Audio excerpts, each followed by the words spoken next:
Mengakhiri hubungan mungkin bukanlah hal yang mudah bagi banyak orang. Bahkan saat hubungan itu sudah jelas tak lagi sejalan. Kita tahu waktunya sudah habis. Kita tahu arahnya sudah berbeda. Tapi tetap saja, kita diam. Kita bertahan. Kita pura-pura tidak melihat retakan yang semakin lebar. Kenapa? Karena kita takut. Takut dianggap kejam. Takut kehilangan kenyamanan. Takut memulai lagi dari nol. Padahal, bertahan di hubungan yang sudah mati hanyalah bentuk lain dari bunuh diri perlahan-lahan. Masalahnya, banyak orang memilih mengakhiri hubungan dengan cara yang salah. Penuh drama, ledakan emosi, saling menyalahkan, bahkan merusak harga diri masing-masing. Hasilnya, tidak ada yang benar-benar menang. Yang tersisa hanyalah penyesalan dan dendam. Seorang stoik melihatnya berbeda. Mengakhiri hubungan bukanlah perang. Bukan pula panggung untuk membuktikan siapa yang benar dan siapa yang salah. Ini adalah momen ujian.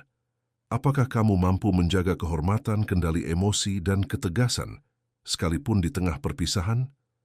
Seneca pernah berkata, seorang manusia yang bebas adalah dia yang tetap menjadi tuan bagi dirinya, bahkan ketika dunia di sekitarnya runtuh. Dan disinilah letak pembeda antara pria biasa dan pria yang memegang prinsip. Hari ini kita akan bicara tentang cara tegas tanpa drama, mengakhiri hubungan ketika jalan kalian sudah tak lagi sama. Cara yang logis, maskulin, tapi tetap manusiawi. Bukan sekadar pergi, tapi pergi dengan kepala tegak. Bukan sekadar memutus, tapi memutus dengan integritas. Saya akan membagikan prinsip-prinsip praktis sekaligus filosofis yang akan membuatmu bisa mengakhiri hubungan tanpa meninggalkan luka yang tak perlu dan tanpa kehilangan rasa hormat pada dirimu sendiri. Dan di akhir video ini, ada satu prinsip inti yang jika kamu mengerti, akan mengubah cara kamu melihat perpisahan seumur hidupmu. Tulis di komentar, apa yang paling membuatmu sulit mengakhiri hubungan yang sudah tak sejalan? Sekarang, kita masuk ke inti pembicaraan. Poin pertama, kuasai diri sebelum menghadapi lawan bicara. Banyak orang gagal mengakhiri hubungan dengan cara terhormat. Bukan karena niat mereka buruk, tapi karena mereka masuk ke medan perpisahan dengan emosi mentah, hati masih panas, kepala penuh luka, dan kata-kata yang keluar hanyalah peluru tanpa arah. Hasilnya, bencana. Hubungan yang seharusnya selesai dengan damai, berubah jadi ladang ranjau emosi. Seorang stoik tahu, kekuatan tertinggi bukanlah kemampuan untuk menyerang, tapi kemampuan untuk tetap tenang. Marcus Aurelius pernah menulis, jika emosi menguasaimu, musuh sudah menang, bahkan sebelum perang dimulai. Dan di perpisahan, musuh itu bukan pasanganmu. Musuhnya adalah dirimu sendiri, di versi yang kehilangan kendali. Sebelum masuk ke percakapan perpisahan, latih dirimu. Tulis poin-poin utamamu. Ini bukan pidato, tapi kompas. Supaya saat emosimu goyah, kamu tidak tersesat. Atur napas.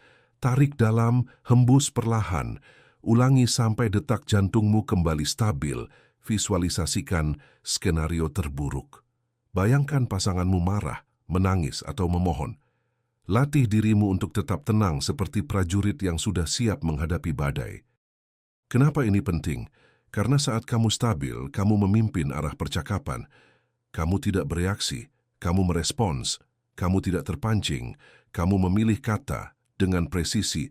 Bayangkan dua orang, satu masuk ke pembicaraan dengan wajah tegang, nada tinggi, dan kalimat penuh tuduhan.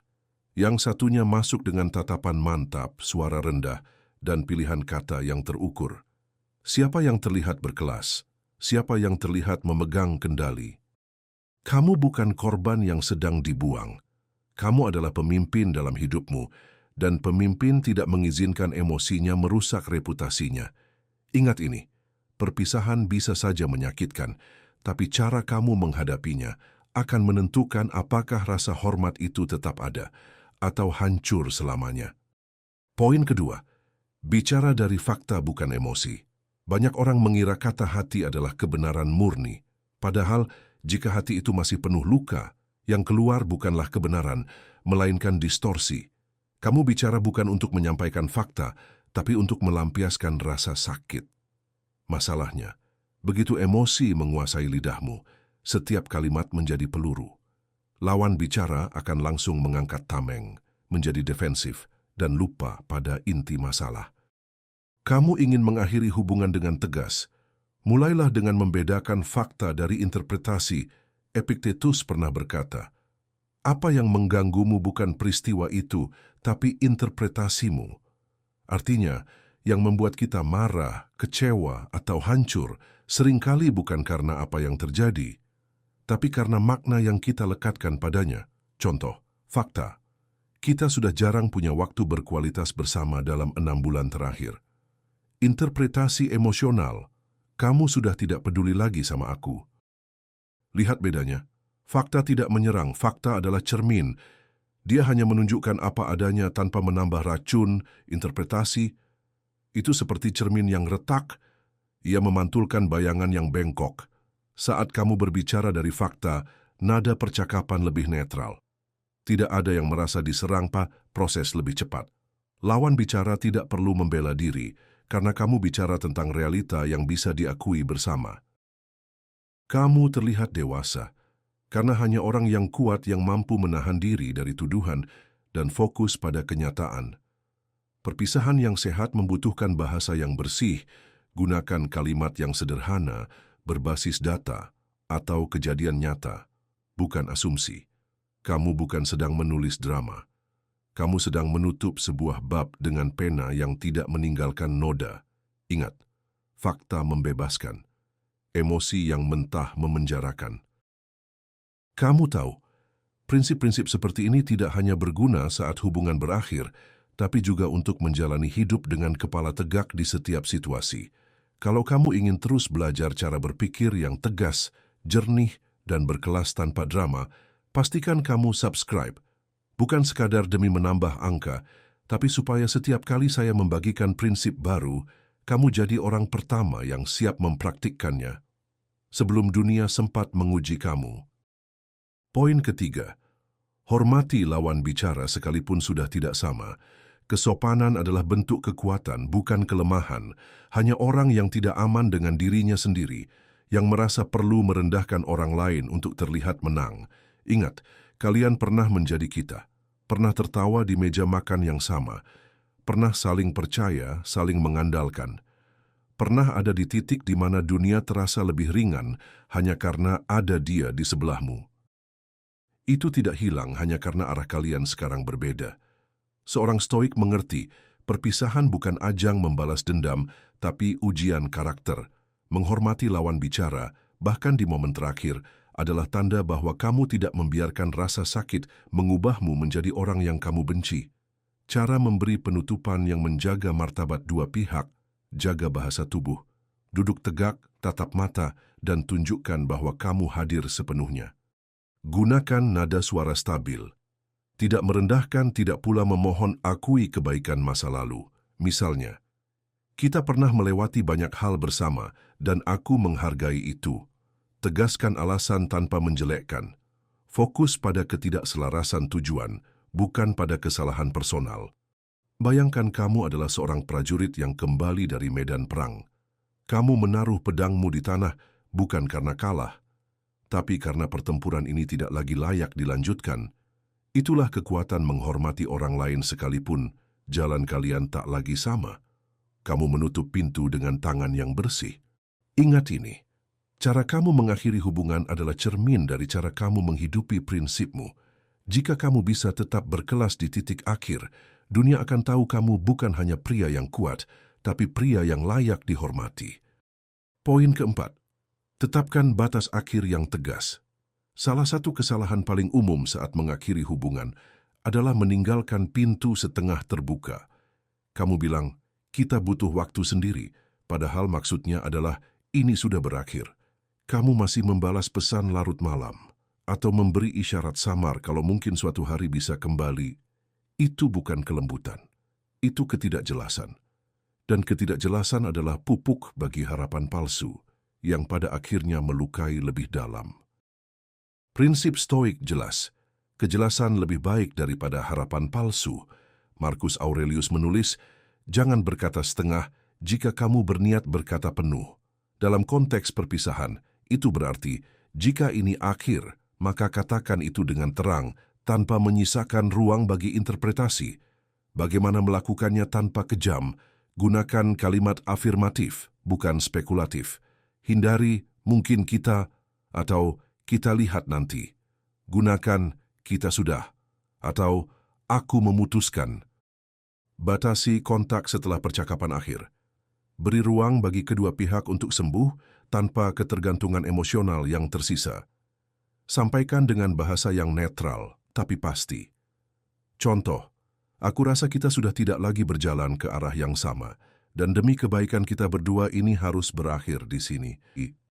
Menetapkan batas akhir bukan berarti kamu menutup hati, tapi kamu menutup bab yang tidak lagi membawamu ke mana-mana. Itu adalah bentuk tanggung jawab pada dirimu dan pada orang lain yang pernah berjalan bersamamu. Ingat, lebih baik satu kalimat jelas yang menyakitkan sekali daripada 1000 kata samar yang menyiksa berkali-kali. Tegas bukan berarti dingin, tegas berarti kamu menghormati waktu, energi, dan masa depan kalian berdua. Poin kelima, bangun diri setelah perpisahan. Perpisahan bukan garis akhir. Ia hanyalah belokan tajam di jalan panjang hidupmu, dan setelah belokan itu, ada dua pilihan. Terus memandang ke kaca spion, atau memegang setir dan melaju ke depan. Fokus pertama, pulihkan fisikmu. Tubuh yang bugar memberi sinyal pada pikiran bahwa kamu masih kuat, masih hidup, dan masih punya kendali. Latihan beban, lari, bela diri. Apapun yang membuatmu berkeringat dan merasa berdaya. Kedua, bangun mentalmu. Isi otakmu dengan bacaan, diskusi, atau tantangan baru yang membuatmu tumbuh. Nietzsche pernah berkata, dia yang memiliki alasan untuk hidup, sanggup menanggung hampir segala cara. Cari alasan itu. Buat tujuan baru yang cukup besar untuk membakar semangatmu setiap pagi. Ketiga, perluas sosialmu, jangan mengurung diri. Bertemu orang baru, kembangkan jaringan atau perkuat hubungan dengan teman dan keluarga. Lingkaran yang sehat akan mengingatkanmu bahwa hidup tidak berakhir pada satu nama. Gunakan waktu kosong yang dulu diisi pasangan untuk membangun dirimu, tulis buku. Mulai bisnis kecil. Pelajari keahlian yang selama ini kamu tunda. Setiap jam yang kamu isi dengan pertumbuhan adalah batu bata yang membangun versi baru dirimu. Dan ingat, jangan kembali ke masa lalu hanya karena kesepian. Kesepian adalah sinyal untuk berkembang, bukan undangan untuk mundur. Perpisahan yang tegas tanpa drama bukanlah sekadar teknik komunikasi. Ia adalah cermin dari siapa dirimu saat dunia memaksamu membuat keputusan sulit. Kamu bisa memilih menjadi orang yang reaktif, meledak-ledak, dan meninggalkan jejak luka, atau kamu bisa memilih menjadi pria yang memimpin dirinya sendiri sampai akhir, berprinsip, berkelas, dan tak tergoyahkan. Lakukan 5 prinsip tadi, dan kamu tidak hanya akan mengakhiri hubungan dengan damai, tapi juga membuka pintu untuk hidup yang lebih kuat dan lebih jernih. Sekarang saya ingin kamu berhenti sejenak. Pikirkan hubungan yang pernah atau sedang kamu jalani. Kalau suatu hari harus berakhir, maukah kamu menghadapinya sebagai pria yang memimpin atau sebagai korban keadaan? Pilihan itu ada di tanganmu mulai dari sekarang. Tulis di kolom komentar. Apa pelajaran terbesar yang pernah kamu dapatkan dari mengakhiri hubungan? Kejujuranmu bisa jadi mercusuar bagi orang lain yang sedang tersesat. Dan kalau kamu ingin melanjutkan perjalanan ini, klik video yang ada di layar sekarang. Di sana saya membahas bagaimana membangun kekuatan mental ala stoik yang membuatmu tahan banting di segala situasi. Kita lanjut di sana.